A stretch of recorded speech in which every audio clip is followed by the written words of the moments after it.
نبی کریم صلی اللہ علیہ وآلہ وسلم رات میں یہ دعا کرتے تھے: اے اللہ، تیرے ہی لیے تعریف ہے، تو آسمان و زمین کا مالک ہے، حمد تیرے ہی لیے ہے، اور آسمان و زمین کا قائم کرنے والا ہے، اور ان سب کا جو اس میں ہے، تیرے ہی لیے حمد ہے، تو آسمان و زمین کا نور ہے، تیرا قول حق ہے، اور تیرا وعدہ سچ ہے، اور تیری ملاقات سچ ہے، اور جنت سچ ہے، اور دوزخ سچ ہے،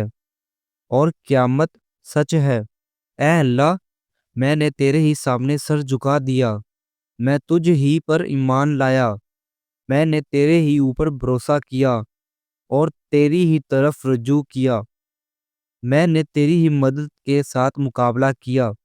اور میں تجھی سے انصاف کا طلبگار ہوں، بس تو میری مغفرت کر ان تمام گناہوں میں جو میں پہلے کر چکا ہوں اور جو بعد میں مجھ سے صادر ہوں،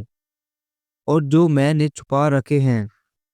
اور جن کا میں نے اظہار کیا ہے۔ تو ہی میرا معبود ہے اور تیرے سوا اور کوئی معبود نہیں۔ صحیح بخاری، حدیث نمبر 7385۔